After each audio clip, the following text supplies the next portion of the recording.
The distant echo of gunfire faded into the hills as Josephine McAllister raced across the dusty plains, her heart pounding harder than her horse's hooves against the parched earth. She had fled Copper Creek with nothing but the clothes on her back, and a tarnished reputation that spread like wildfire through the Oregon Territory.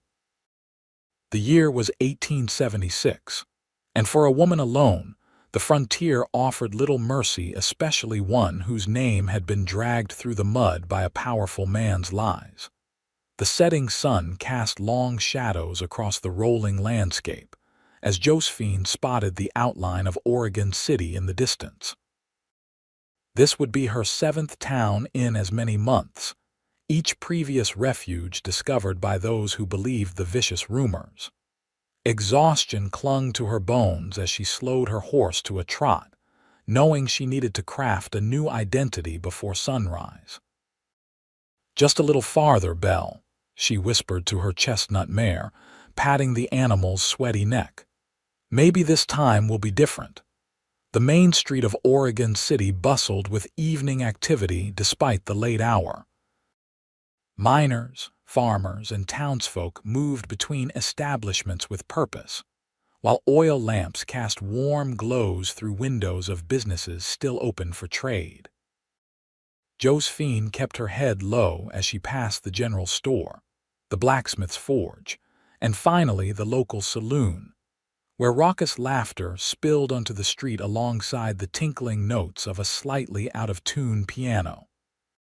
She directed Belle toward the livery stable, where a young boy no more than 16 greeted her with a tip of his cap. "Evening, madam. Looking to board your horse?" Josephine nodded, dismounting with practiced ease despite her fatigue. "Yes, please." "And can you direct me to a respectable boarding house? One that might take in a lady traveling alone?" The boy took Belle's reins. "Mrs. Patterson runs a fine establishment 3 blocks north. Tell her Tommy sent you, and she might even have some stew left from supper." "Thank you, Tommy." She reached into her pocket and retrieved 2 coins, pressing them into his palm. His eyes widened at her generosity. "That's too much, madam." "Take good care of Belle," Josephine replied with a small smile, hoisting her saddlebags over her shoulder. "She's carried me a long way." The Patterson boarding house stood at the end of a quiet residential street, its white clapboard exterior freshly painted and inviting. Josephine hesitated at the bottom of the porch steps, rehearsing her story. In this town, she would be Josephine Miller, a widow traveling to meet distant relatives in Washington Territory. The lie tasted bitter on her tongue, but she had learned that truth was a luxury she could no longer afford. Mrs. Patterson proved to be a round-faced woman with shrewd eyes that missed nothing as she assessed Josephine from head to toe. "Room and board is $2 a week, paid in advance," she stated firmly. "No gentlemen callers, no liquor, and breakfast is at 6 sharp." Josephine counted out the money. "Thank you, madam. I won't be any trouble. See that you aren't. Town like this values propriety." Mrs. Patterson softened slightly as she noticed Josephine's exhaustion. "There's washing water in your room. I'll bring up some stew."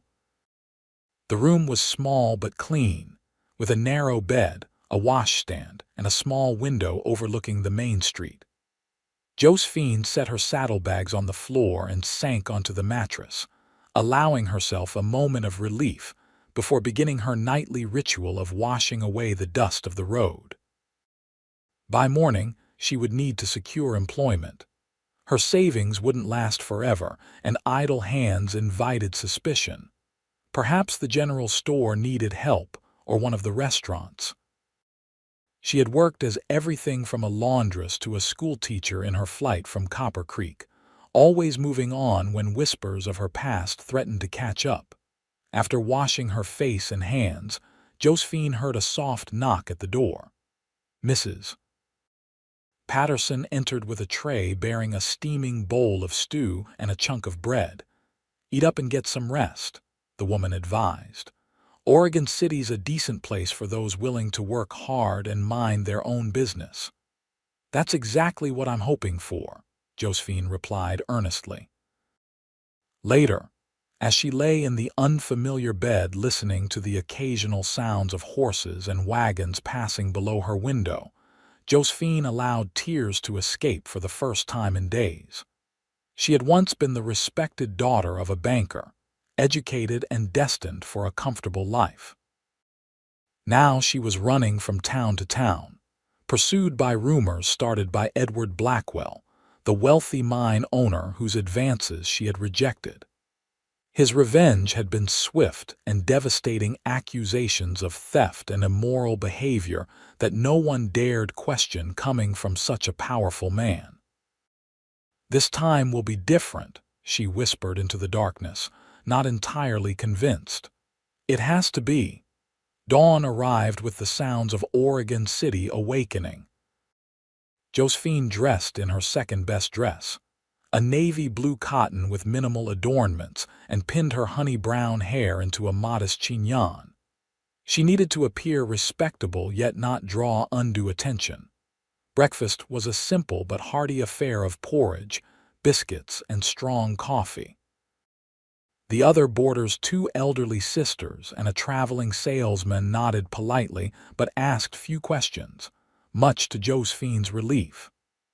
"I hear Mr. Wilson at the general store is looking for help," Mrs. Patterson mentioned as she refilled coffee cups. "His daughter's expecting her first child and can't manage the counter anymore." "Thank you," Josephine said gratefully. "I'll inquire this morning."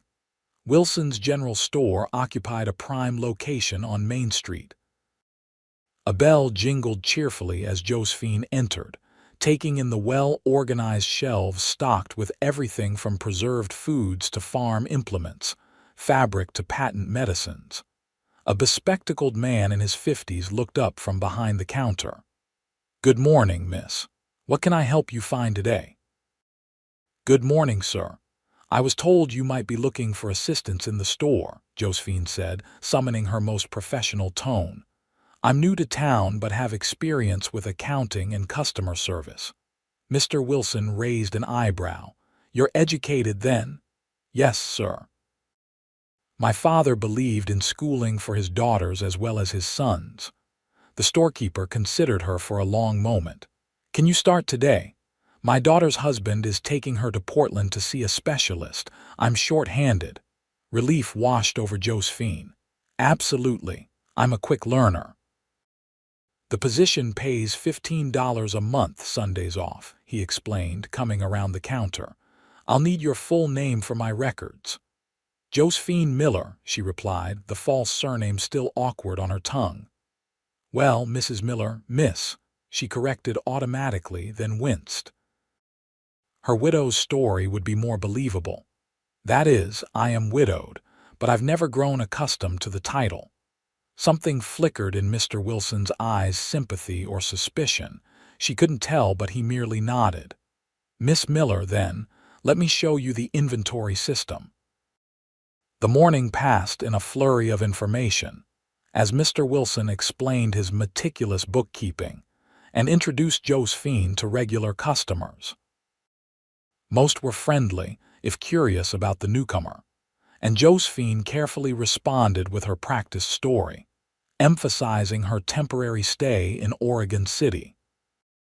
By midday, the store had grown busy with ranchers' wives gathering supplies and miners purchasing necessities before heading back to their claims. Josephine found comfort in the rhythm of commerce, in weighing flour and measuring fabric, in tallying purchases and making change. It was honest work that required concentration, allowing little time for her mind to dwell on darker thoughts.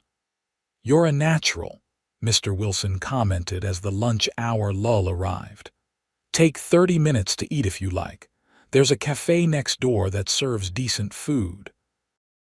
Josephine thanked him and stepped outside, blinking in the bright sunlight.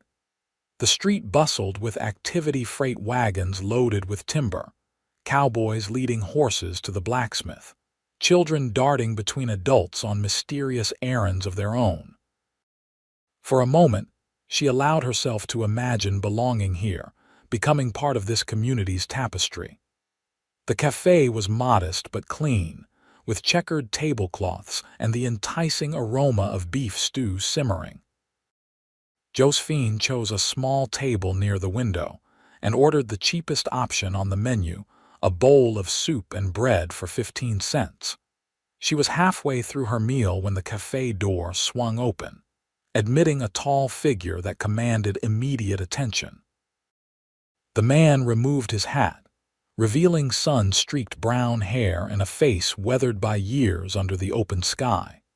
His clothes were practical rather than flashy worn leather boots, denim pants, and a faded blue shirt under a leather vest. Unlike many men in town, his face was clean-shaven, accentuating a strong jawline and alert hazel eyes. Those eyes scanned the room before landing on Josephine. Recognition flashed across his features, followed by something that made her stomach clench certainty. He knew her. Panic rose in Josephine's throat as the stranger approached her table with purposeful strides.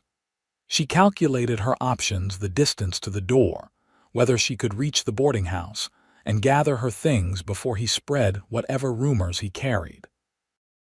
"Miss McAllister," he said quietly, his voice carrying a hint of Texas drawl. "I thought that was you." Josephine's hand trembled as she set down her spoon. "I'm afraid you're mistaken, sir. My name is Miller." He studied her face, then glanced around the cafe before pulling out the chair opposite her without invitation. "Kent Sutherland," he offered instead of arguing. "I worked your father's ranch outside Copper Creek for nearly 2 years. The revelation startled her. This man wasn't one of Edward Blackwell's associates come to torment her, but someone who knew her before the scandal. Still, she couldn't risk acknowledging the truth. "As I said, you're mistaken. Now, if you'll excuse me, I need to return to work." She reached for her purse, but his next words froze her in place. "I know what Blackwell did," Kent said, his voice dropping even lower. "I know your name was ruined by lies." Josephine's gaze snapped to his, searching for mockery or threat and finding neither. "How could you possibly?" "Because I was there when he hatched the scheme," Kent replied grimly. "I was hired to guard his mining office after the robbery attempt last year. I heard things not meant for anyone else's ears." 1,000 questions crowded Josephine's mind, but the cafe was too public. Anyone could be listening, and her fragile new beginning hung by a thread. "Mr. Sutherland, I don't know what game you're playing, but no game, Miss McAllister. I know who you really are." His eyes held hers steadily. "And I think I might be able to help clear your name."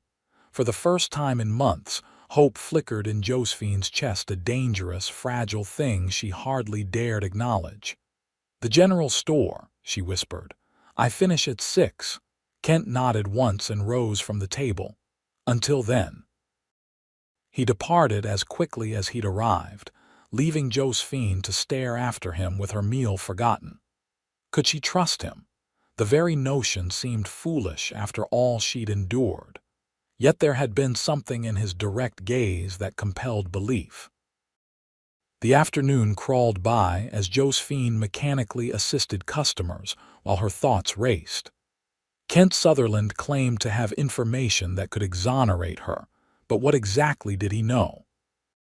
And why would a cowboy she barely remembered risk helping her against someone as powerful as Edward Blackwell? At precisely 6 o'clock, Mr. Wilson locked the store's cash box and bid Josephine good night with a satisfied nod. "You'll do well here, Miss Miller. See you at 7 tomorrow." Outside, the evening air had cooled considerably, bringing the scent of pine from the surrounding forests. Josephine hesitated on the boardwalk, scanning for Kent Sutherland's tall figure. "Miss McAllister." She started at the voice behind her, turning to find Kent leaning against the wall of the alley beside the store. "Please don't call me that. she hissed, glancing around nervously. "Let's walk," he suggested, gesturing toward the edge of town where fewer people would overhear. "Your reputation is still intact here. Nobody's looking twice at you." Reluctantly, Josephine fell into step beside him. They walked in silence until reaching a small park where a lone bench overlooked the Willamette River.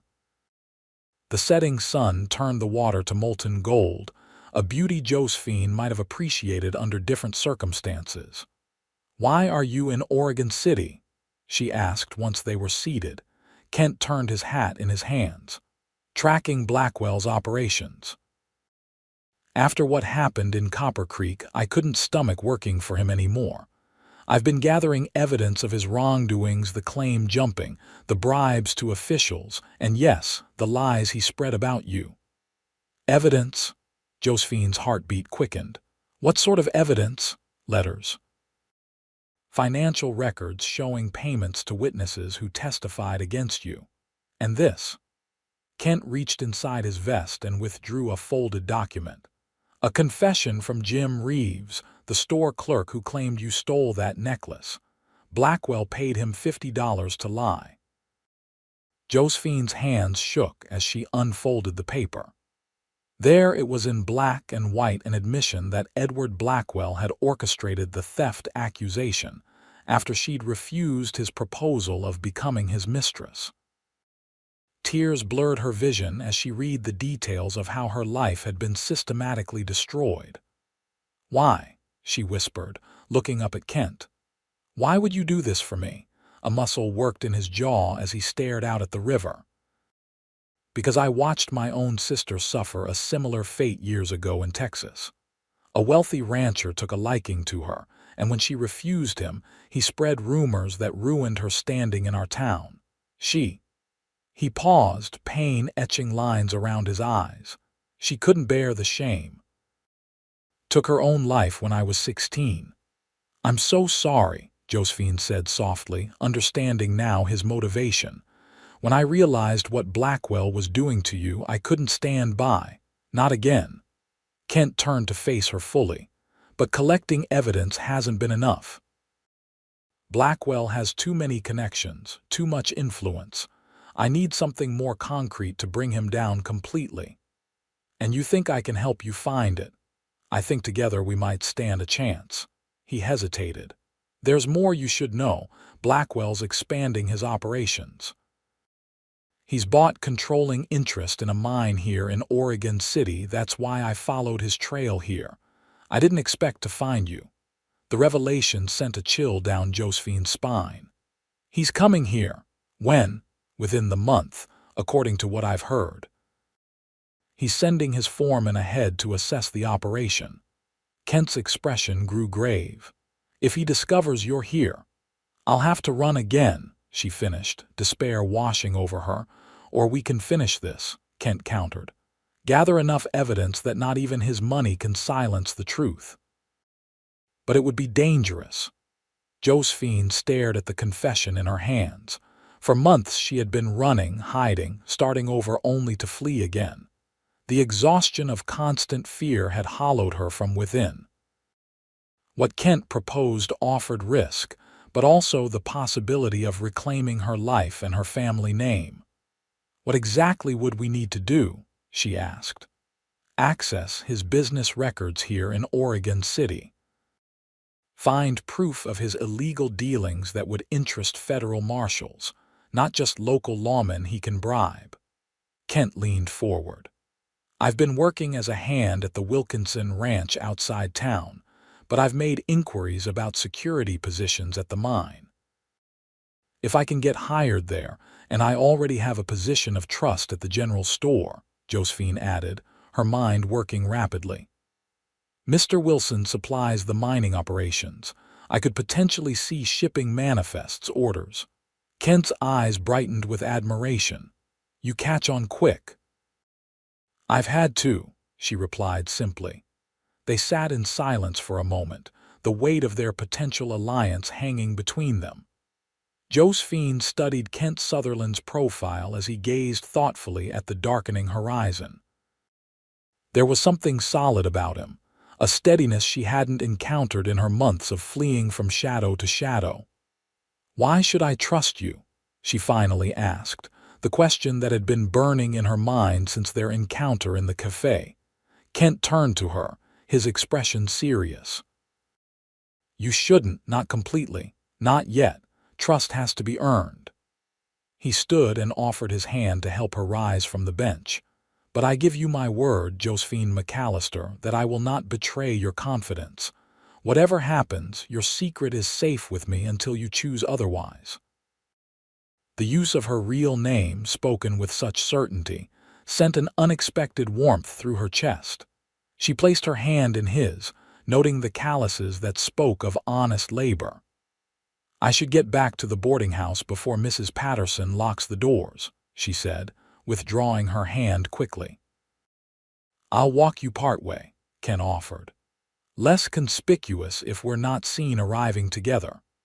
As they made their way back toward town, maintaining a respectable distance between them, Josephine felt the first stirrings of something she had almost forgotten: determination. For too long, she had been reacting, running, hiding. Perhaps it was time to stand and fight instead. "Meet me at the livery stable tomorrow at noon," Kent suggested as they reached the edge of the residential district. "We can ride out to the foothills, speak more freely there." "I only have 30 minutes for lunch," Josephine reminded him. "Tell Wilson you need to check on your horse. Most folks understand that concern." She nodded. "Until tomorrow, then." Kent tipped his hat and turned away, his tall figure soon swallowed by the gathering darkness. Josephine watched him go, uncertainty and hope battling within her chest. She had just agreed to a dangerous plan with a man she barely knew, based on little more than his word, and a document that could easily be forged. Yet something deeper than reason told her Kent Sutherland was genuine. Perhaps it was the unguarded pain when he spoke of his sister, or the way his eyes held no trace of the predatory interest she had learned to fear in men like Edward Blackwell. The boarding house was quiet when she arrived, most residents already retired to their rooms. "Mrs. Patterson looked up from her mending in the parlor. "Getting acquainted with the town?" she asked, her tone neutral but her eyes sharp. "Yes, madam. Oregon City seems very pleasant." Josephine kept her voice light. "Mr. Wilson hired me at the general store today."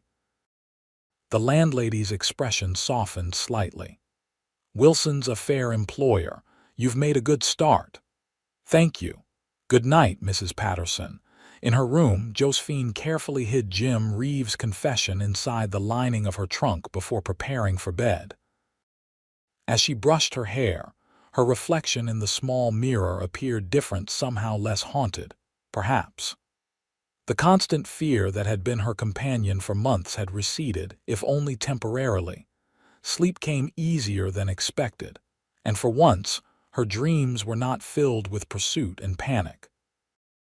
The following morning brought steady rain, turning Oregon City's dirt streets to mud and dampening the usual bustle of commerce. Despite the weather, Mr. Wilson's store saw a constant stream of customers stocking up on supplies while waiting for clearer skies. "Weather like this is good for business," the storekeeper remarked cheerfully, as Josephine tallied a particularly large order for a rancher. "Folks can't work their fields or mines, so they come to town instead."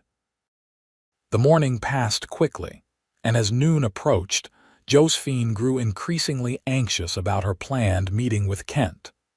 The rain had slackened to a drizzle, but it would still be noticeable if she returned from lunch soaking wet. "Mr. Wilson," she ventured during a quiet moment, "would it be possible for me to check on my horse during lunch? I'm concerned about her in this weather." The storekeeper waved a hand. "Take as long as you need. Animals come first." Grateful for his understanding, Josephine hurried to the livery stable with her shawl pulled tight against the damp air. Kent was already there, speaking quietly with Tommy while examining the hoof of a large bay gelding. "Miss Miller," Tommy called when he spotted her. "Come to see Belle. She's doing fine, eating better than any horse in the stable." "Thank you, Tommy. I was worried about her with all this rain." Kent straightened, nodding a greeting that revealed nothing of their arrangement. "Your mare's in good hands." "I was just telling Tommy here that this old boy is due for new shoes before I ride back to the Wilkinson spread." The boy puffed up with importance. "I told Mr. Sutherland I can have it done by tomorrow morning, sure as anything." "I'm certain you can," Josephine agreed, moving toward Belle's stall to maintain the pretense of checking on her horse. Kent followed, keeping his voice low. "Riding in the rain isn't ideal. There's a back room at Donovan's feed store where we can talk privately. The owner lets me store some of my gear there." They made their excuses to Tommy and hurried through the muddy streets to the feed store, attracting little attention in the inclement weather. The back room proved to be a small storage area with sacks of grain providing makeshift seating. "Not exactly elegant accommodations," Ken apologized as he closed the door behind them. "I've had worse," Josephine replied honestly, removing her damp shawl. "What progress have you made at the mine?" "I spoke with the foreman this morning. They're hiring security for the night shift. Seems they've had trouble with claim jumpers." Kent leaned against a stack of feed sacks. "I start tomorrow night, but I've already learned something interesting. Blackwell's invested in more than just the mining operation here. He's buying property throughout Oregon City, including businesses on Main Street." Josephine frowned. That doesn't sound like his usual strategy. In Copper Creek, he focused entirely on mining. Exactly. He's changing tactics, becoming more entrenched in community operations. Kent ran a hand through his hair, leaving it slightly disheveled. "Makes me wonder what he's really after." "The railway," Josephine said suddenly, remembering conversations from her father's dinner table. There were rumors in Copper Creek about a new railway line connecting to Portland. If Oregon City is on that route. Kent's eyes widened. Land speculation. If he knows where the railway's coming through before it's publicly announced, he could buy property for pennies and sell it for dollars once the news breaks. Josephine finished. "My father always said the real fortunes in the West aren't in gold, but in anticipating progress." "Your father sounds like a wise man." "He was," Josephine said softly. "Blackwell ruined him along with me. The bank foreclosed on our home after the scandal. My father suffered an apoplexy 3 months later." Kent's expression darkened. "I'm sorry, Josephine, I didn't know." The use of her first name should have struck her as too familiar, but instead it felt like reclaiming a piece of herself. "He's buried in Copper Creek. I couldn't even attend the funeral without risking arrest based on Blackwell's false accusations." "All the more reason to end this," Kent said firmly. "If Blackwell is involving himself in railway speculation, there might be federal regulations involved. That could be our way to authorities beyond his influence." Josephine nodded, her resolve strengthening. "What do you need from me?" "Keep your position at Wilson's. Listen for any unusual orders or shipments to the mine, and watch for anyone new arriving in town who might be connected to Blackwell." Kent hesitated. "There's something else you should be aware of. Blackwell travels with a man named Marcus Doyle, his personal enforcer." A chill ran through Josephine. "I remember him. Tall with a scar across his cheek. That's him.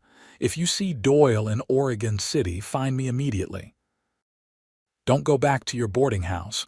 Don't finish your shift at the store. Just get word to me at the mine or the Wilkinson ranch." The gravity in Kent's voice made it clear this wasn't an exaggeration. Marcus Doyle was dangerous, perhaps more so than Blackwell himself. "I understand," she said quietly. They spent the remainder of their time establishing signals and meeting places, planning contingencies for various scenarios.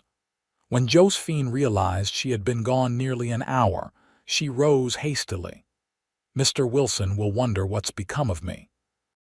"One more thing," Kent said, reaching into his pocket. He withdrew a small Derringer pistol. "I want you to have this." Josephine stared at the weapon. "I don't know how to use a gun. It's simple enough." Kent demonstrated how to cock and fire the small pistol. 2 shots. "Keep it in your pocket or reticule. If Doyle finds you before I can help, I understand," she interrupted, taking the Derringer with reluctance. The metal felt cold and foreign in her palm, but she tucked it into her pocket nonetheless. As they prepared to leave separately, Kent caught her arm gently. "Josephine, I know trust comes hard after what you've been through, but I need you to believe I won't let Blackwell hurt you again." The intensity in his hazel eyes made her breath catch. For a moment, she saw beyond the practical alliance they had formed to the man beneath, principled, determined, and perhaps more affected by her situation than he let on. "Thank you, Kent," she said simply, unable to articulate the complex emotions his protection stirred within her. The rain had stopped by the time Josephine returned to the general store, though the streets remained muddy. Mr. Wilson raised an eyebrow at her extended absence, but made no comment as she resumed her duties with extra diligence. That night in her boarding-house room, Josephine removed the Derringer from her pocket and studied it in the lamplight. The weapon represented a fundamental shift in her circumstances, from fleeing to fighting back. She carefully tucked it beneath her pillow before extinguishing the lamp, wondering what sort of woman she would become by the time this confrontation with Blackwell concluded.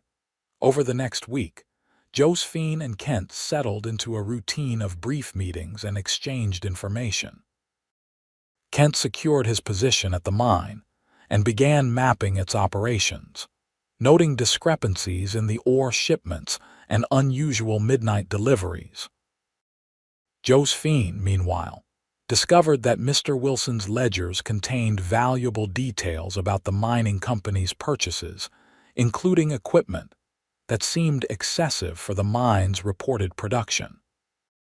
Their investigations took on greater urgency when Kent learned that Edward Blackwell himself was expected in Oregon City within 10 days.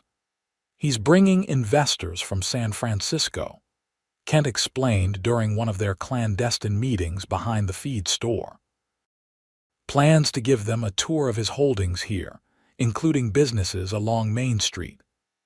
"Has he purchased property near the general store?" Josephine asked, suddenly concerned that her workplace might fall under Blackwell's control. "Not yet, but there's talk he's negotiating for the building that houses the bank." Kent unfolded a rough map of Oregon City he had sketched, marking properties Blackwell had acquired or was targeting. "See the pattern. He's focusing on the north end of town, near where surveyors were seen taking measurements last month." "The railway," Josephine murmured. "You were right." Kent nodded grimly. "I've sent a letter to a U.S. Marshal I trust in Portland, outlining our suspicions about the railway speculation. But we need concrete evidence before he'll act against someone with Blackwell's connections." As they studied the map together, Josephine became aware of Kent's proximity, the clean scent of soap mingling with leather from his vest. Their heads nearly touched as they leaned over the paper, and when he turned to explain a particular notation, his breath warmed her cheek. She straightened abruptly, disconcerted by the flutter of awareness in her stomach. "Is something wrong?" Kent asked, noticing her sudden movement. "No," she said too quickly. "I just remembered Mr. Wilson is expecting a delivery this afternoon. I should return." Kent studied her face for a moment before nodding. "Be careful, Josephine. The closer we get to Blackwell's arrival, the more dangerous this becomes." His concern was evident in the furrow between his brows, in the way his hand moved instinctively toward hers before stopping short. Josephine found herself wondering what that callous palm would feel like against her own, then immediately chastised herself for the inappropriate thought. "I'm always careful," she assured him, gathering her shawl. "I'll see you tomorrow." As she hurried back to the general store, Josephine scolded herself for allowing such distractions. Her focus needed to remain on clearing her name and bringing Blackwell to justice, not on the broad shoulders or kind eyes of Kent Sutherland. Yet she couldn't deny that their partnership had evolved into something more complicated than simple allies against a common enemy. The afternoon at Wilson's general store passed uneventfully until near closing time, when the bell above the door jingled and three well-dressed men entered.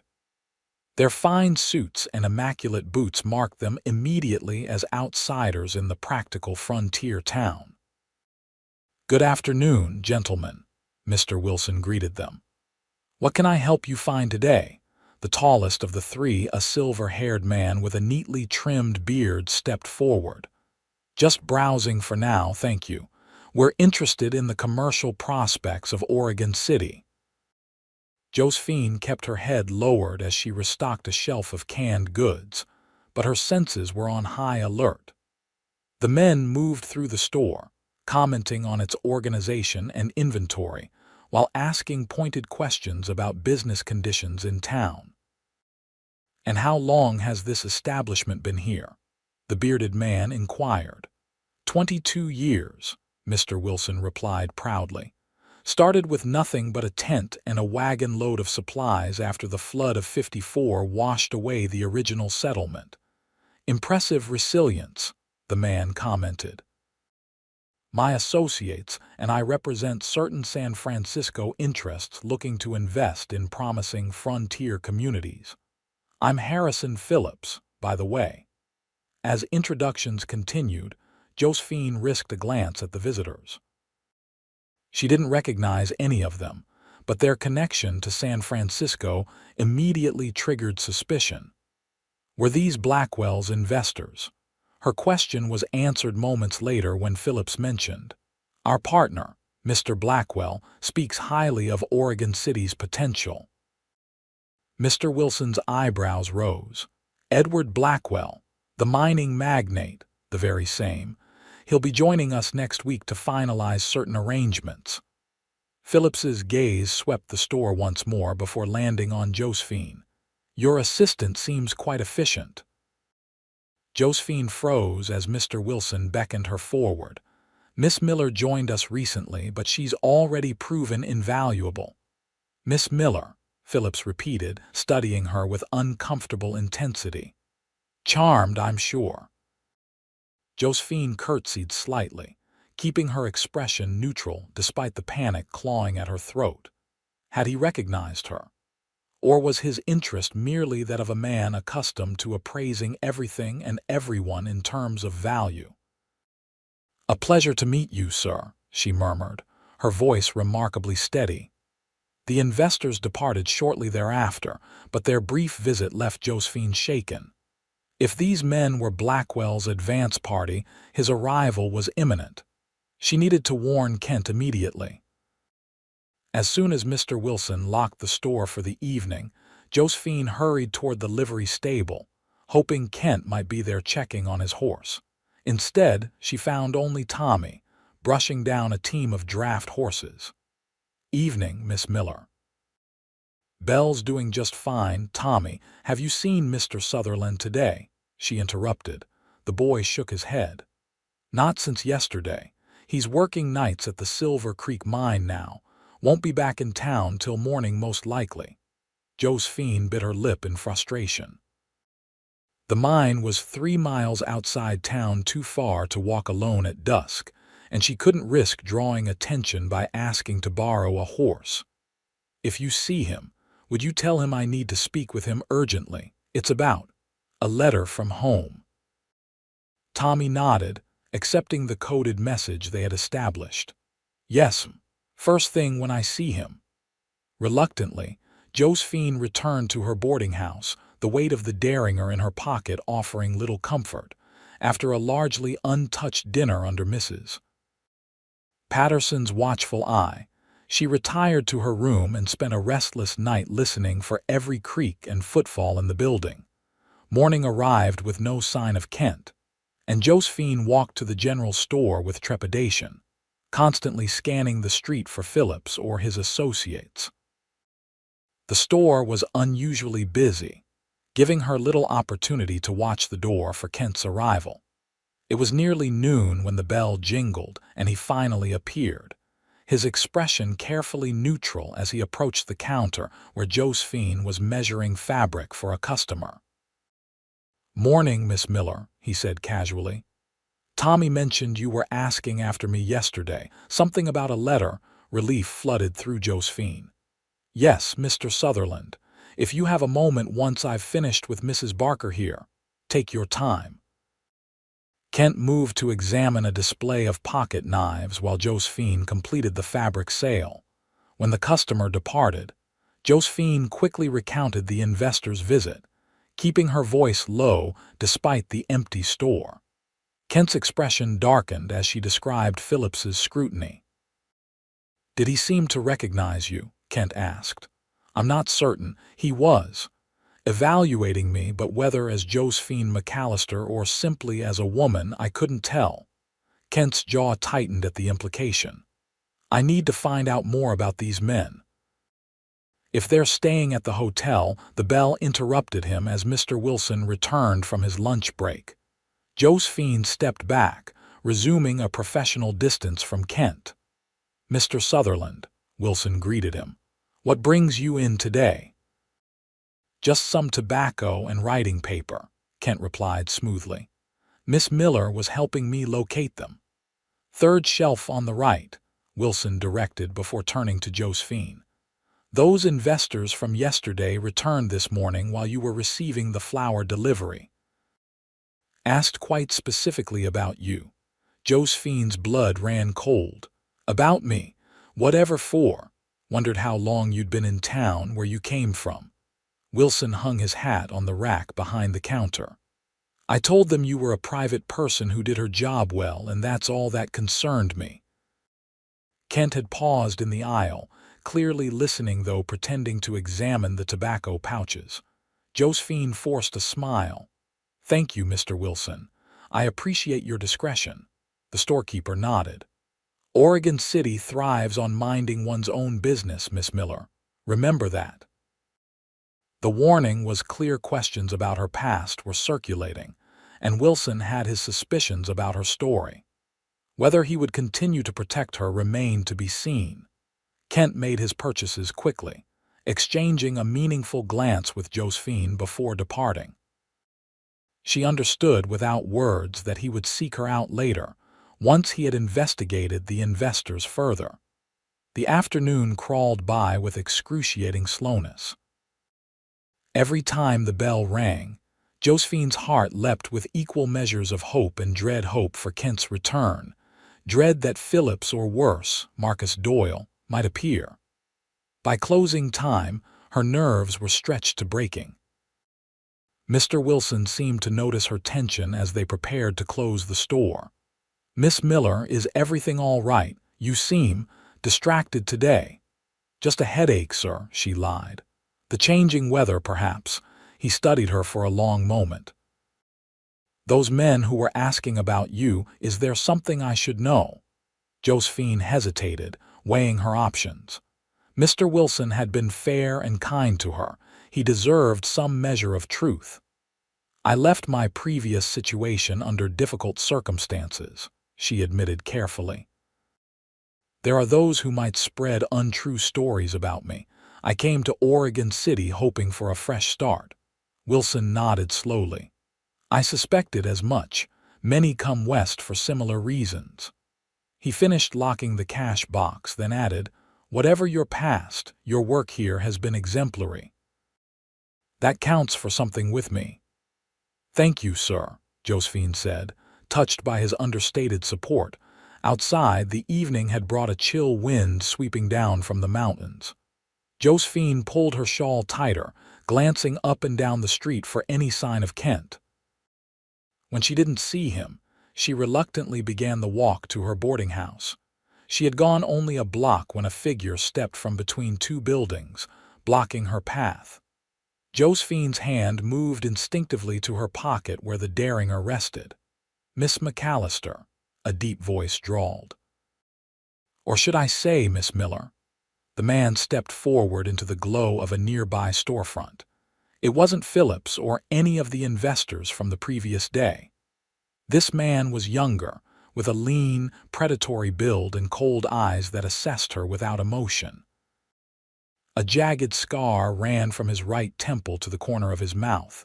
Marcus Doyle. Josephine's fingers closed around the Derringer. "Excuse me, sir, but you're mistaken. My name is Miller." Doyle's thin lips curved in a smile that never reached his eyes. "Is that so?" Funny thing about lies, Miss McAllister, they have a way of unraveling at the most inconvenient times. He took another step toward her. Josephine pulled the Derringer from her pocket and aimed it at his chest, her hand trembling slightly but her grip firm. "Stay back," she warned. Doyle merely chuckled, seemingly unconcerned by the weapon. Now, no need for dramatics. Mr. Blackwell simply wants a conversation with his old friend's daughter when he arrives next week, a civil conversation about misunderstandings. "There was no misunderstanding," Josephine replied, her voice stronger than she expected. "He tried to force himself on me, and when I refused, he destroyed my reputation and my family." "That's one version of events," Doyle shrugged. "In any case, I'm just delivering a message. Stay in Oregon City. Mr. Blackwell wants to resolve this situation personally." Before Josephine could respond, footsteps sounded behind her, quick and purposeful. Doyle's gaze shifted over her shoulder, his expression hardening. "Evening, Doyle," Kent's voice rang out, deceptively casual. "Didn't expect to see you in town so soon." Josephine didn't turn, keeping her eyes and the Derringer trained on Doyle as Kent moved to stand beside her. "Sutherland," Doyle acknowledged coldly. "Still playing cowboy? Or have you found a new role?" His eyes flicked meaningfully between Kent and Josephine. "Protector of fallen women, perhaps." Kent's hand moved to the revolver at his hip. "Miss Miller is under my protection. Whatever business Blackwell thinks he has with her can be conducted through me." The standoff stretched for several tense seconds before Doyle stepped back, hands raised in mock surrender. "Just delivering a message, but I'll be sure to tell Mr. Blackwell about your interest in the situation." With a final measuring look at Josephine, he melted back into the shadows between the buildings, leaving her shaking with adrenaline and fear. Kent gently placed his hand over hers, lowering the Derringer. "Let's get you somewhere safe." "My boarding house is the first place he'll look for you," Kent interrupted. "Mrs. Patterson would open the door to any man with a badge or a bribe." "Where then?" Josephine asked, still trembling as Kent tucked her arm through his, guiding her away from the direction Doyle had disappeared. "The Wilkinson Ranch. Mrs. Wilkinson has a soft spot for hard luck cases, and her husband owes me a favor." Kent kept his voice low, his eyes constantly scanning their surroundings as they walked briskly toward the livery stable. "We'll get your horse and ride out tonight." "My things, we'll send someone for them tomorrow. Right now, we need distance between you and Doyle." The urgency in Kent's voice brooked no argument. At the livery, they found Tommy closing up for the night, his youthful face brightening at their arrival. "Evening, Mr. Sutherland." "Miss Miller, I was just about to—" "We need Belle saddled immediately, Tommy," Ken interrupted. "And my gelding as well. It's urgent." The boy looked between them, taking in Josephine's pale face and the Derringer still clutched in her hand. Without further questions, he hurried to prepare their horses. "Kent," Josephine said quietly while they waited, "he knows who I am. He'll tell Blackwell." "I expected as much," Ken admitted, "but Blackwell won't arrive for several days." That gives us time to finalize our evidence and contact the marshal. What about Mr. Wilson? I can't simply disappear without explanation. Kent considered this. I'll send word in the morning that you were called away by an emergency. It's close enough to the truth. Tommy returned with their horses, curiosity evident in his expression but respectful enough not to ask questions. Kent pressed extra coins into the boy's hand. Not a word about this to anyone, Tommy. Miss Miller's safety depends on it. Yes, sir, Tommy replied solemnly, clearly thrilled to be part of something important. Kent helped Josephine mount Belle, then swung effortlessly into his own saddle. As they rode out of town, Josephine cast one last glance at the buildings of Oregon City, wondering if she would ever return, or if this was the beginning of yet another flight from danger. The Wilkinson Ranch lay 7 miles outside town, a modest spread with a main house, bunkhouse, and several outbuildings nestled against rolling hills. By the time they arrived, full darkness had fallen, with only the stars and a sliver of moon lighting their way. A lantern glowed in the main house window, and a figure appeared in the doorway as they approached a stout woman with gray streaked hair pulled into a practical knot. "Kent Sutherland, is that you riding in at this hour?" she called. "It is, Mrs. Wilkinson," Kent replied, dismounting and helping Josephine down from Belle. "I apologize for the late arrival, but we have an urgent situation."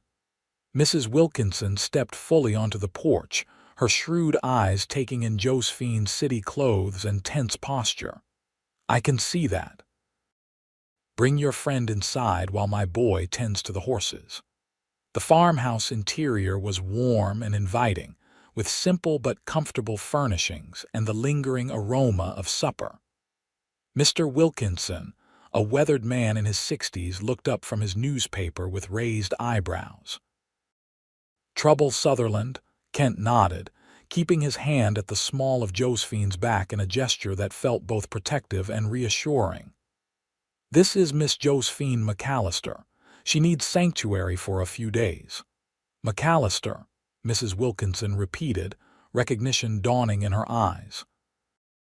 "From Copper Creek, I read about," she stopped abruptly. "Never you mind, any friend of Kent's is welcome here." "Thank you, Mrs. Wilkinson," Josephine said, overwhelmed by the immediate acceptance. "I don't wish to impose nonsense. We have a spare room, and I've been wanting female company around this place." Mrs. Wilkinson bustled toward the kitchen. "You must be hungry after that ride. I'll fix you both some supper while Kent explains the situation to Harold." Left alone with Josephine while the Wilkinsons prepared food, Kent finally allowed his composure to crack. He ran a hand over his face, exhaustion evident in the lines around his eyes. "I'm sorry I wasn't there sooner," he said quietly. "I was tracking Doyle from the hotel and lost him in the crowd." "You arrived when it mattered," Josephine assured him, suddenly aware they were standing very close in the small sitting room. "I had the derringer." A ghost of a smile touched Kent's lips. "So I saw. Would you have used it?" "If necessary," she replied, surprising herself with the conviction in her voice. "I'm tired of running, Kent. Tired of letting Blackwell dictate the terms of my existence." Something shifted in Kent's expression, pride, perhaps, or admiration. He reached out tentatively, brushing a strand of hair from her cheek with calloused fingers. "You're the bravest woman I've ever known, Josephine McAllister." The simple touch and earnest words sent warmth cascading through her, settling in her chest like embers. Before she could respond, Mrs. Wilkinson called them to the kitchen, breaking the moment. Over a simple but hearty meal of leftover stew and biscuits, Kent explained their situation to the Wilkinsons, outlining Blackwell's crimes and their plan to gather enough evidence for the federal marshal. "That scoundrel's been buying up half the county," Mr. Wilkinson confirmed, his weathered face creased with concern. Offered to purchase my water rights last month, offered double what they're worth. Made me suspicious right off. The railway, Kent nodded. We believe he has inside information about the route. That'd be illegal, Mr. Wilkinson stated. Government contracts are supposed to be confidential until formally announced. Exactly. If we can prove he's acting on privileged information, you'll need more than suspicions, Mrs. Wilkinson interrupted practically. You'll need documents, witnesses willing to testify. Which is why we need time, Kent agreed. If Miss McAllister can stay here, of course she can, Mrs. Wilkinson declared, brooking no argument from her husband. The spare room is yours, dear, for as long as you need it. Josephine blinked back unexpected tears at the kindness. Thank you, both of you. Later, as Mrs. Wilkinson showed her to a small but comfortable bedroom, Josephine found herself at a loss for words. Why are you helping me? She finally asked. You don't know me. The newspapers painted me as a thief and worse. Mrs. Wilkinson's expression softened. I know enough about Edward Blackwell to doubt anything printed about his enemies, and I know Kent Sutherland wouldn't stake his reputation on someone unworthy. She patted Josephine's hand. Rest now. Tomorrow will bring challenges enough. Alone in the unfamiliar room, Josephine sat on the edge of the bed, the events of the day washing over her in waves. She had faced Marcus Doyle, fled town, and found refuge with strangers who believed in her innocence despite the stain on her name. And through it all, Kent Sutherland had stood beside her, his quiet strength a foundation she had begun to rely upon. The thought of Kent brought a flush to her cheeks as she recalled the gentle brush of his fingers against her skin, the intensity in his eyes when he called her brave. Such feelings were dangerous a distraction from their precarious circumstances. Yet she couldn't deny the quickening of her pulse whenever he was near, or the sense of safety his presence provided. This is foolishness, she whispered to herself, unpinning her hair with trembling fingers. Focus on clearing your name, not romantic fancies. But as she drifted toward sleep in the quiet farmhouse, her dreams were filled with hazel eyes and the promise of protection they held. The following days established a new routine. Kent divided his time between his work at the mine, where he continued gathering evidence of Blackwell's illegal operations, and the ranch, where he and Josephine pored over documents and planned their strategy. Mr. Wilkinson rode into Oregon City to collect Josephine's belongings from the boarding house, reporting that Mrs. Patterson had been surprisingly discreet about her sudden departure. More concerning was the news that Edward Blackwell had arrived in town ahead of schedule, accompanied by additional security men. His presence accelerated their timeline dramatically. The marshal will be in Portland for at least another week, Kent informed Josephine on the fourth evening as they sat at the Wilkinsons' kitchen table, papers spread before them. We need to compile our evidence and get it to him before Blackwell realizes what we're doing. What about this? Josephine held up a shipping manifest she had annotated. The mine ordered blasting powder sufficient for a year of operation, but their production reports show they're barely using any ore. Why stockpile explosives unless they're planning something else entirely? Kent finished, excitement kindling in his eyes. This connects to the land purchases along the proposed railway route. They could be planning to blast through Mount Jefferson Pass. Mrs. Wilkinson, who had been quietly mending by the fire, looked up sharply. That pass is federal land. They'd need permits, environmental assessments, all of which take time Blackwell doesn't want to spend, Kent said grimly. If he forces the railway route by creating a pass himself, the land he's purchased becomes exponentially more valuable overnight. And if people get hurt in the unauthorized blasting? Josephine trailed off, The implications clear. Blackwell would consider it acceptable collateral damage, Kent confirmed. We need to compile all this and get it to the marshal immediately. Mr. Wilkinson, who had been listening silently, stood from his armchair. I'll ride to Portland tomorrow. Been meaning to sell some stock anyway, won't raise suspicions. It's dangerous, Kent warned. If Blackwell's men suspect, I've faced worse than some city dandies with guns, the older man scoffed. Besides, who'd suspect an old rancher of carrying evidence against Edward Blackwell? The decision made, they worked late into the night organizing their findings into a comprehensive report. Kent's detailed maps, Josephine's meticulous annotations of financial records, and statements from miners about unusual activities formed a compelling case against Blackwell's operations. When the others had retired for the night, Josephine and Kent remained at the table, shoulders nearly touching as they reviewed their work one final time. This should be enough, Kent said, satisfaction evident in his voice. With the confession from Jim Reeves included, the marshal will have to act on both the railway fraud and the false accusations against you. If Blackwell doesn't intercept Mr. Wilkinson first, Josephine worried, absently tucking a strand of hair behind her ear.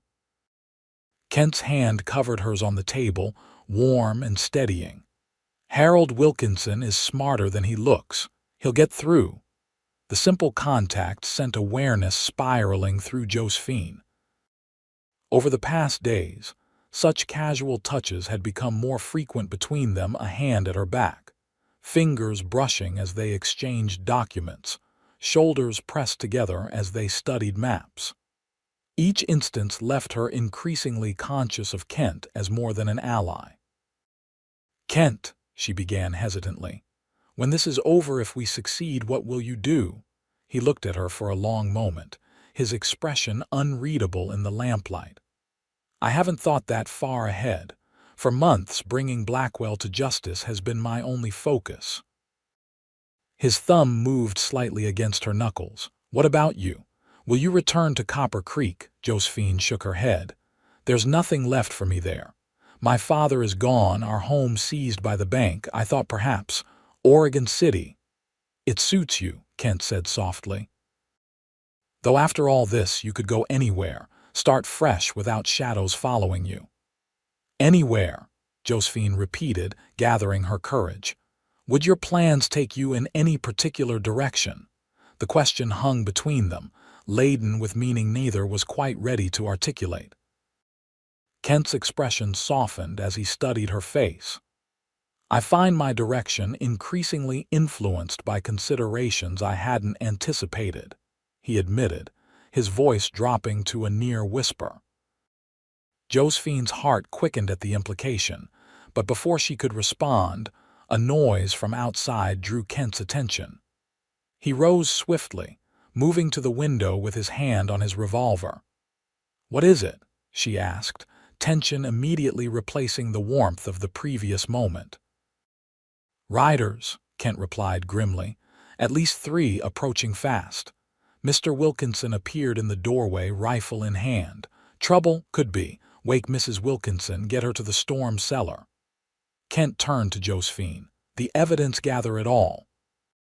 As Josephine hurriedly collected their papers, Kent and Mr. Wilkinson moved to defensive positions. Hoofbeats thundered into the yard, followed by a shout. "Sutherland, we know you're in there with the McAllister woman." Marcus Doyle's voice carried clearly through the night air. "How did they find us?"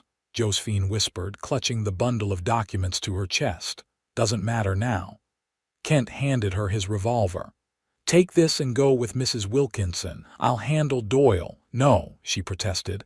"I won't leave you to face them alone." Kent's expression hardened. "This isn't open for debate, Josephine. Those papers are our only chance of stopping Blackwell permanently. If anything happens to them or to you, it's all been for nothing." Mrs. Wilkinson appeared then, a shotgun in her capable hands. "This way, dear." The cellar has a hidden compartment, used it during Indian troubles years back. Reluctantly, Josephine allowed herself to be led toward the back of the house, looking over her shoulder at Kent with fear and something deeper tightening her chest. "Be careful," she pleaded.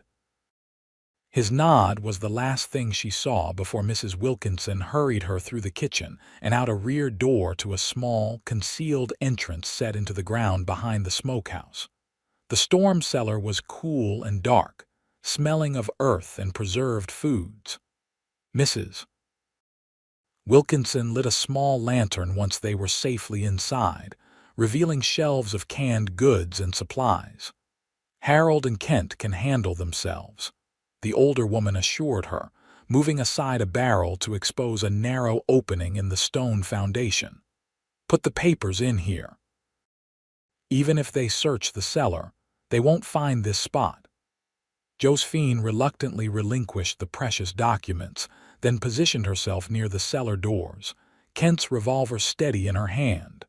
Above them, muffled voices carried through the floorboards, tense but not yet hostile.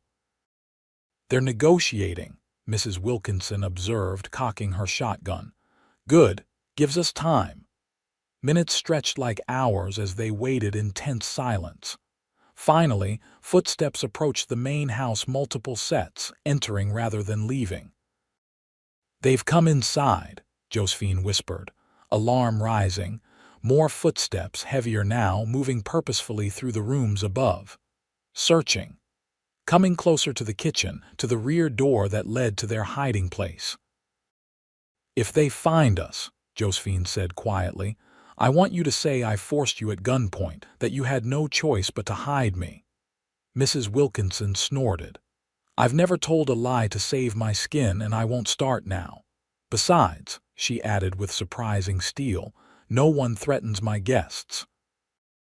The cellar doors suddenly rattled, then burst open. Josephine raised the revolver, only to lower it immediately when Kent's familiar form descended the stairs. "It's clear," he announced, though his expression remained grim. "For now." "What happened?" Josephine asked, accepting his hand to help her up the narrow steps. "Blackwell sent Doyle and 2 men to bring you back to town," Kent explained as they emerged into the night air. "Said he wants to negotiate a resolution to your misunderstanding." "And you believe that, Mrs. Wilkinson asked skeptically. "Of course not." Kent's jaw tightened. "But I convinced them you'd already left for Portland with Harold, carrying evidence of Blackwell's crimes to the federal marshal. They believed you." Josephine couldn't mask her surprise. A brief smile crossed Kent's face. "Doyle's not as clever as he thinks. Especially when Mr. Wilkinson made a show of being absent with his best horse missing from the stable." Mrs. Wilkinson chuckled. "Harold's just checking the north pasture. Clever thinking, Kent." "It won't fool them for long," Kent cautioned. "Once they reach Portland and realize Harold isn't there, they'll be back and more aggressive next time." The implications settled heavily over them. Josephine clutched Kent's arm. "What do we do now?" "We have until morning at most," Kent said decisively. "We need to get those documents to the marshal ourselves immediately." "But Portland is nearly 30 miles, Mrs. Wilkinson protested. "You can't possibly—" "Not Portland," Kent interrupted. "Sandy. The marshal's deputy is stationed there, just 15 miles east. If we ride hard, we can reach him before dawn." Josephine nodded, determination replacing fear. "I'll get the papers." While Mrs. Wilkinson hastily packed food and Kent prepared the horses, Josephine changed into riding clothes, practical trousers borrowed from Mrs. Wilkinson's younger days, and a sturdy shirt. By the time she emerged with the bundled documents, Kent had Bell and his gelding saddled and ready. "You'll be riding hard in the dark," Mrs. Wilkinson warned, handing them each a small pack of provisions. "The mountain trails are treacherous." "We don't have a choice," Kent replied grimly. "Once Doyle realizes he's been deceived, he'll come back with more men." The older woman nodded, then surprised Josephine by embracing her tightly. "You come back to us when this is over, you hear? Both of you." Josephine blinked back tears. "Thank you for everything, Mrs. Wilkinson." As they mounted their horses, Mr. Wilkinson rode into the yard, looking concerned. "Saw lights on the east ridge," he reported. "Could be nothing, or could be Doyle's men taking positions." Kent's expression darkened. "We need to move now. If we cut through Dawson's Creek, we can throw them off our trail." With final nods to the Wilkinsons, they urged their horses forward, keeping to a walk until they cleared the ranch buildings before breaking into a gallop across the moonlit fields. The night closed around them as they rode east, keeping to little-used trails Kent knew from his time working the territory. The mountain air grew colder as they gained elevation, and Josephine was grateful for the heavy coat Mrs. Wilkinson had insisted she take. They paused briefly at a small stream to rest the horses, neither speaking much as they listened intently for sounds of pursuit. The tension of their situation had created a different kind of intimacy between them, the shared danger binding them together more effectively than words. "We should reach Sandy by sunrise if we maintain this pace," Kent said as they remounted. "The Deputy Marshal Jackson Williams is a good man. He'll act on our evidence immediately." "And then?" Josephine couldn't help asking. Kent's gaze met hers in the darkness. "Then you'll be free, Josephine. Your name cleared, your future your own again." The prospect should have filled her with unalloyed joy, but instead she felt a curious mixture of hope and uncertainty. Freedom meant choices, including the choice of where to go and with whom.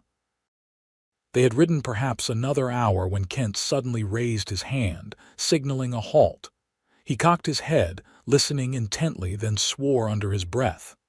"Riders behind us," he said quietly. "Moving fast."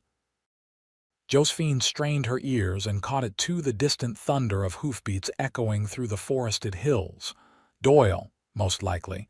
We need to split up." "No," Josephine protested immediately. "We stay together."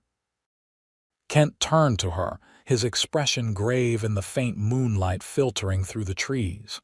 "Listen to me. You take the documents and continue east along this trail. It leads directly to Sandy. I'll create a diversion, lead them south." "It's too dangerous," she argued. "What if they realize I have the evidence? That's why I need to make sure they follow me instead." Kent reached into his saddlebag and withdrew a bundle of papers, blank sheets, and old correspondence. "I'll make sure they see these. They'll assume it's our evidence." Josephine's throat tightened with fear, not for herself, but for him. "Kent, if they catch you, I can handle Doyle and his men." He moved his horse closer to hers, reaching across to take her hand. "Josephine, this is our one chance to end Blackwell's tyranny. To give you back your life and ensure he can never do this to anyone else." The hoofbeats grew louder. Time was running out. "Promise me you'll be careful," she whispered, gripping his hand tightly. In answer, Kent leaned across the space between their horses and pressed his lips to hers, a brief, fierce kiss that contained all the words they hadn't yet spoken. When he pulled away, his eyes held hers with burning intensity. "I'll find you in Sandy when it's done," he promised. "Now go." Before she could protest further, Kent wheeled his horse around and galloped south, deliberately making noise to attract attention. Josephine watched him go, heart pounding against her ribs, before turning Belle eastward and urging her into a gallop along the darkened trail. The forest closed around her as she rode, branches occasionally whipping past her face. Behind her, she heard shouts and the sound of pursuit veering south, following Kent as he'd intended. Relief mingled with fear as she pushed Belle harder, knowing that every minute of lead she gained improved their chances. The trail narrowed as it wound through a rocky pass, forcing Josephine to slow Belle to a trot. Above, The stars began to fade as the first hint of dawn lightened the eastern sky. According to Kent, Sandy couldn't be more than a few miles ahead now.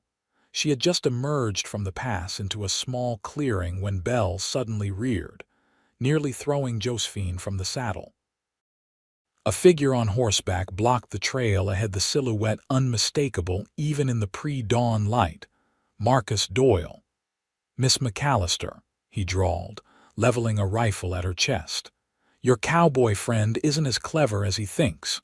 Did you really believe I'd send all my men after him?"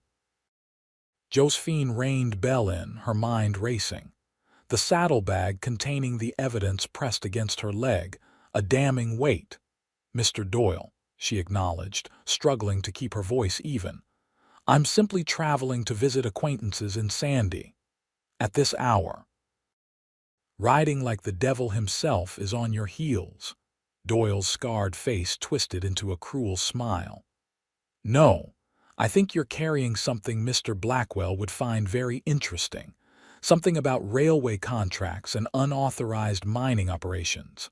He knew too much.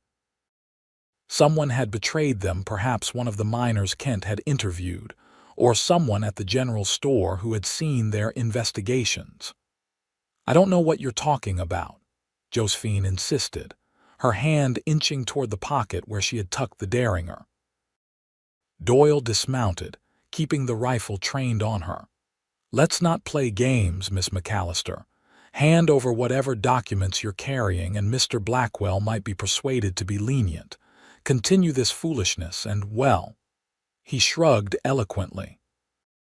Josephine's fingers closed around the Derringer. She had 2 shots, not enough if Doyle had reinforcements nearby, but perhaps enough to create an opening. "If you kill me," she said calmly, "you'll never find the documents. I've hidden them along the trail." Doubt flickered across Doyle's face exactly as she'd hoped. He took a step forward, lowering the rifle slightly. "You're bluffing." In one swift motion, Josephine drew the Derringer and fired. The shot went wide, but the sudden noise spooked Doyle's horse, which bolted into the trees. As Doyle instinctively turned toward the fleeing animal, Josephine kicked Belle into motion, charging directly at him. Doyle dove aside barely in time, losing his grip on the rifle as he rolled across the ground. Josephine galloped past, bent low over Belle's neck, urging the mare to her fastest pace. Behind her, Doyle's curses faded into the distance. The trail widened as it descended toward the valley where Sandy was nestled. As the sun crested the eastern mountains, Josephine caught sight of buildings ahead, the outskirts of town. Relief flooded through her, followed immediately by renewed worry for Kent. Had he escaped Doyle's men, or had her encounter with Doyle meant Kent faced greater numbers than anticipated? Sandy was just awakening as she rode down its main street, businesses beginning to open for the day. Josephine reined Belle to a stop outside the marshal's office, a small but official-looking building with the U.S. flag hanging limply in the still morning air. Dismounting on shaky legs, she tied Belle to the hitching post and approached the door, the precious saddlebag clutched to her chest. A bell jingled as she entered, drawing the attention of a broad-shouldered man bent over paperwork at a desk. "Can I help you, madam?" he asked, rising to his feet with a curious expression. "Deputy Marshal Williams." When he nodded, Josephine continued urgently, "My name is Josephine McAllister. I have evidence of serious crimes committed by Edward Blackwell of Copper Creek, including railway fraud and false accusations against myself and others." Williams's eyebrows rose, but to his credit, he didn't dismiss her outright. "That's a significant allegation, Miss McAllister. I'll need to see this evidence."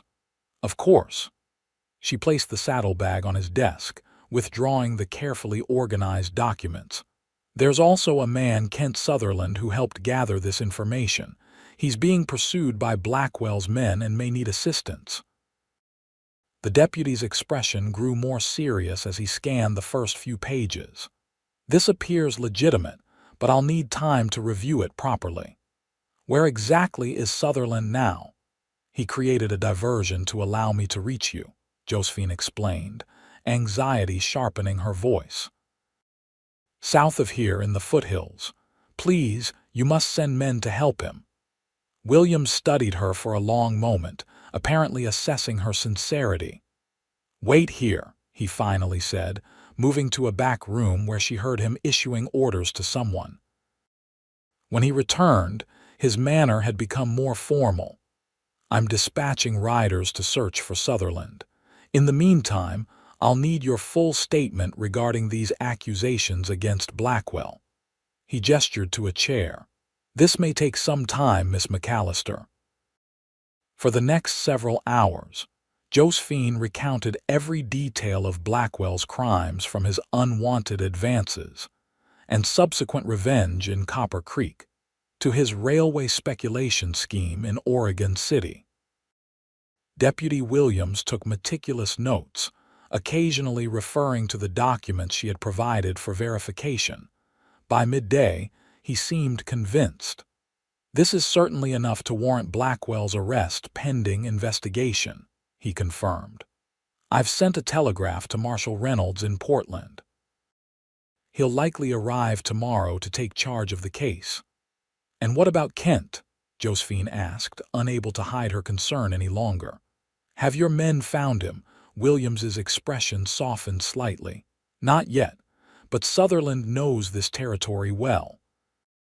If anyone can evade pursuers in these hills, it's him." The deputy arranged for Josephine to stay at the town's small hotel under the protection of a junior deputy. Though exhausted from the night's journey and the emotional strain of recounting her ordeal, Josephine found sleep impossible. She paced the small room, alternating between watching the street from the window and reviewing what might happen when the marshal arrived. Would Blackwell's connections shield him even from federal charges? Would her testimony be enough to clear her name? And most pressingly, where was Kent? As evening approached with no word, Josephine's anxiety transformed into a gnawing dread. Deputy Williams had promised to inform her immediately if his men returned with news, but the hours stretched on in silence. Darkness had fallen when a commotion in the street drew her to the window. Riders were approaching the marshal's office, at least 4 men, moving at a steady pace rather than the urgency she would expect if they had found Kent injured. Ignoring the deputy stationed outside her door, Josephine hurried downstairs and across the street, her heart in her throat as she recognized Deputy Williams among the returning search party. "Did you find him?" she called, hurrying toward them. Williams dismounted, his expression grave. "Miss McAllister, you should be resting. Did you find Kent?" she repeated, her voice breaking slightly.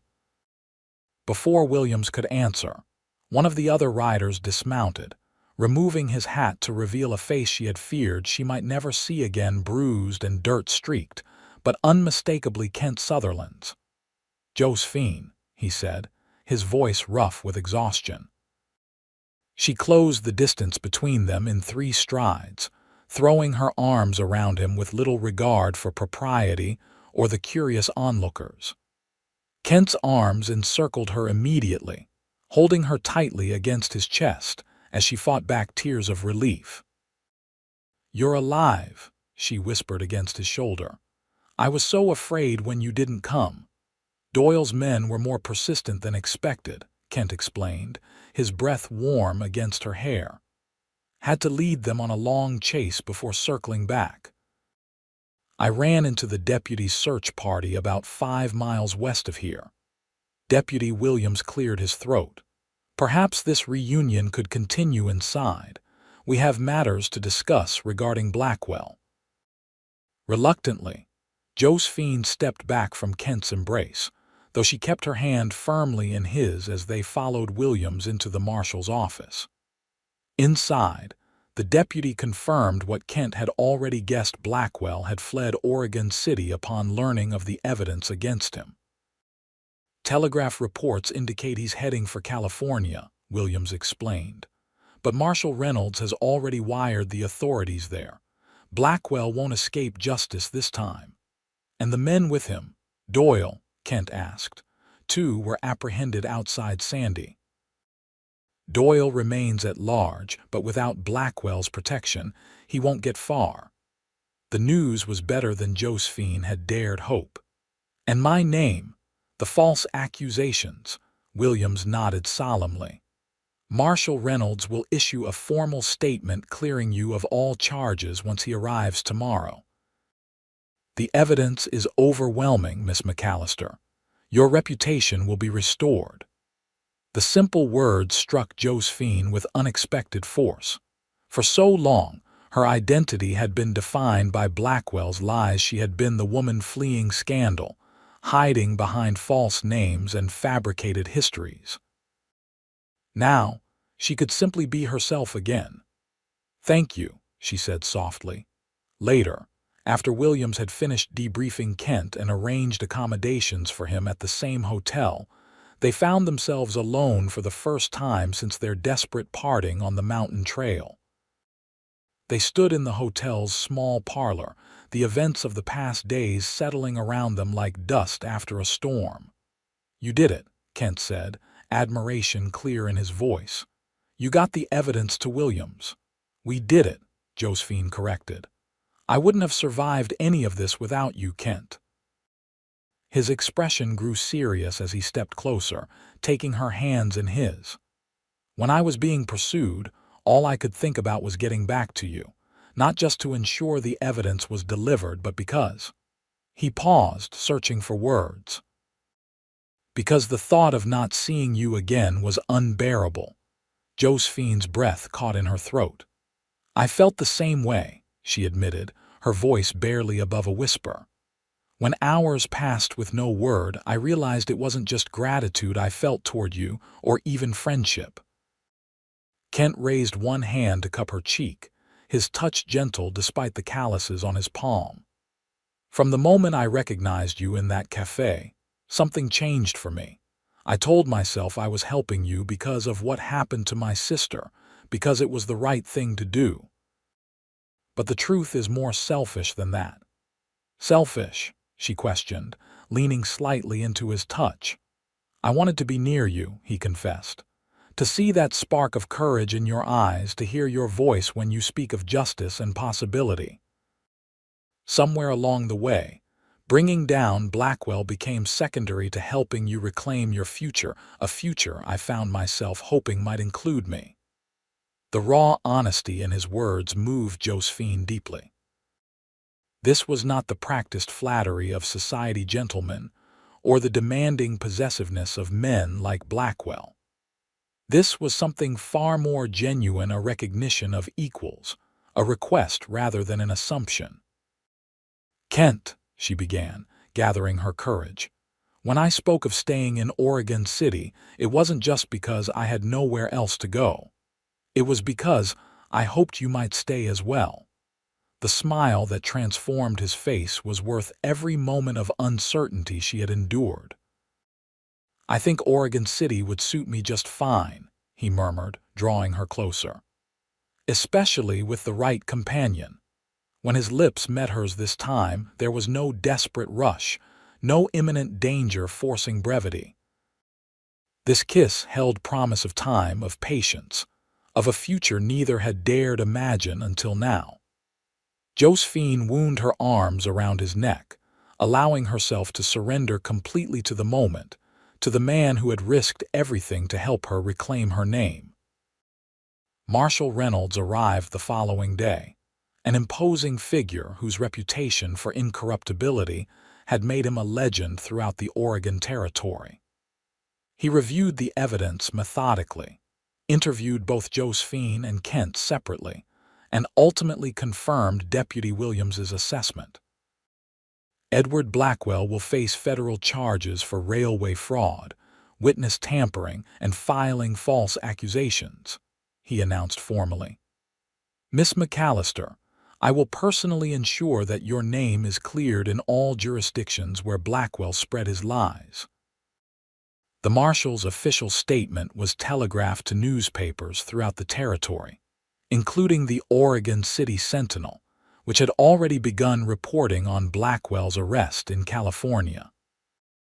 By the time Josephine and Kent returned to Oregon City 3 days later, the town was buzzing with the scandal and with revised opinions about the quiet woman who had briefly worked at Wilson's General Store. Mr. Wilson himself greeted Josephine with surprising warmth when she visited the store to apologize for her abrupt departure. "No apologies needed, Miss McAllister," he insisted, using her real name with deliberate respect. "Anyone who stands up to a snake like Blackwell has my admiration. Your position here remains open should you want it." The offer touched her deeply. "Thank you, Mr. Wilson. I would be honored to continue working here." Mrs. Patterson proved similarly understanding, though she couldn't resist adding, "Next time you're fleeing dangerous criminals, a little advance notice would be appreciated." The Wilkinsons, who had worried tremendously when neither Josephine nor Kent returned immediately, welcomed them back with a celebration dinner that drew neighbors from miles around. The story of their confrontation with Blackwell spread rapidly, transforming in the telling until it approached the status of local legend. Amidst the commotion of Blackwell's arrest and the restoration of her reputation, Josephine and Kent found precious little time alone together. Their relationship, born in secrecy and danger, now blossomed under public scrutiny, each shared glance or casual touch noted and discussed by Oregon City's gossip network. "We're causing quite a stir," Kent observed wryly as they walked along the Willamette River one Sunday afternoon, 2 weeks after their return. "Mrs. Tompkins at the millinery shop asked me my intentions toward you yesterday." Josephine laughed, a sound that came more easily now that the weight of scandal had lifted from her shoulders. "And what did you tell her?" Kent stopped walking, turning to face her with an expression that made her heart skip. "I told her my intentions were entirely honorable, if somewhat accelerated by recent events." "Accelerated," Josephine repeated, an unexpected flutter of anticipation in her chest. "Josephine," Kent said quietly, taking her hands in his, "I know we've known each other only a short time, and much of that under extraordinary circumstances. Convention would dictate a longer courtship, but I find I have little patience for convention these days." He reached into his pocket and withdrew a small velvet pouch. "This belonged to my mother," he explained, opening it to reveal a simple gold ring set with a single pearl. "Nothing as grand as you deserve, perhaps, but offered with all my heart." Josephine stared at the ring, then at Kent's earnest face, momentarily speechless. He misinterpreted her silence, continuing hurriedly, "I understand if it's too soon. We could wait, court properly, yes," she interrupted, finding her voice at last. "Yes, Kent. I don't need more time to know what I want." The joy that illuminated his features matched the warmth spreading through her own chest as he slipped the ring onto her finger. It fit as though made for her, a little worn by time but solid and true, much like the man who offered it.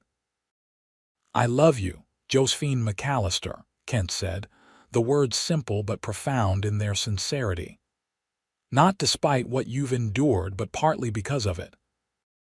Your courage, your resilience, your unwavering belief in justice, they are as much a part of you as your smile or the way your eyes flash when you're determined." Tears blurred Josephine's vision as she raised her hand to his cheek.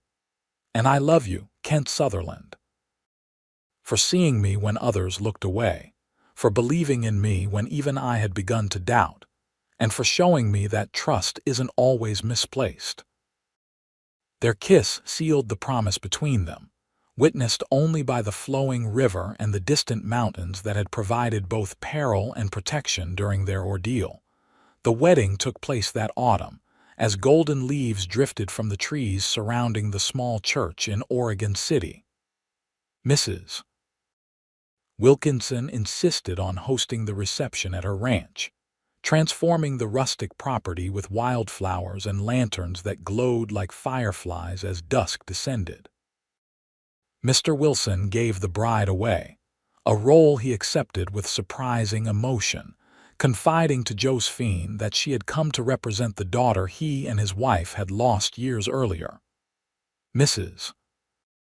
Patterson supervised the wedding cake with military precision, while Tommy from the livery stable proudly served as ring bearer, his usual dirt and hay dust scrubbed away for the occasion. Among the guests were faces Josephine had never expected to see again, her father's former business partners from Copper Creek, neighbors who had once shunned her based on Blackwell's lies, even the editor of the newspaper that had printed the original accusations. Their presence represented more than mere attendance. It was acknowledgment of the injustice she had suffered and the courage she had shown in facing it. Most meaningful of all was the telegram that arrived that morning from the U.S. Marshal's office. Blackwell sentenced to 15 years federal prison. Justice served. Congratulations on your wedding day. As Josephine danced in her husband's arms under the harvest moon, surrounded by a community that had become family, she marveled at how completely her life had transformed. The woman who had arrived in Oregon City with nothing but a tarnished name and desperate hope now stood vindicated, respected, and loved. Happy, Kent murmured against her ear as they swayed to the fiddle's melody. Beyond words, she replied, resting her head against his shoulder. I never imagined I could have this again, a place to belong, people who know the truth about me. You belong here, he assured her, his arms tightening around her waist. With me, with this town, with the life we're building. That life continued to evolve in the years that followed. Kent's reputation for integrity led to his appointment as deputy sheriff of Oregon City, while Josephine eventually purchased the general store when Mr. Wilson retired, expanding its operations to include a small lending library and meeting space for the community. Their first child, a son they named James Harold, after both Josephine's father and Mr. Wilkinson arrived on a snowy December night 2 years after their wedding.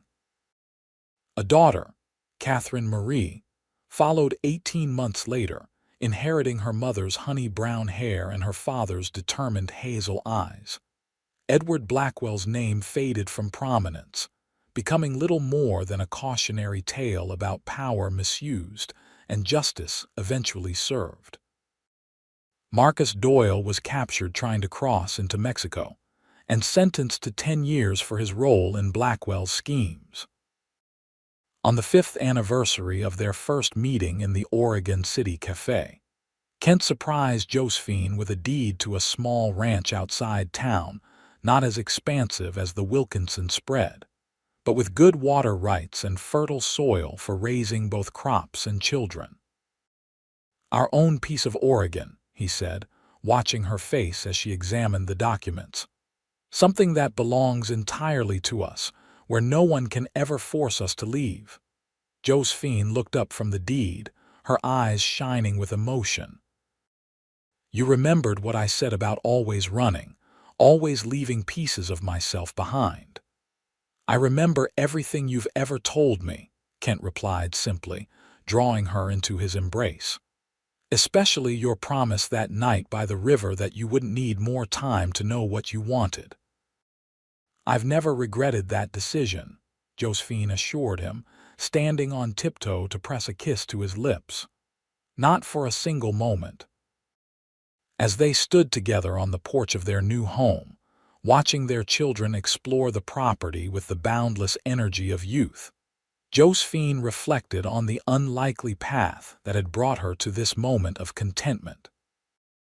Her name, once ruined by lies, had been reclaimed through courage, transformed through love, and now stood as a testament to the power of truth to prevail against even the most determined malice. "I know who you really are," Kent had said that day in the cafe, the first person in months to see beyond the scandal to the woman beneath. In finding her true self again, not just the banker's daughter from Copper Creek, but the stronger, wiser woman forged through adversity, Josephine had discovered that sometimes the greatest freedom comes not from escaping the past, but from confronting it alongside those who believe in your worth. And in that knowledge, in that love, she had found her ultimate vindication.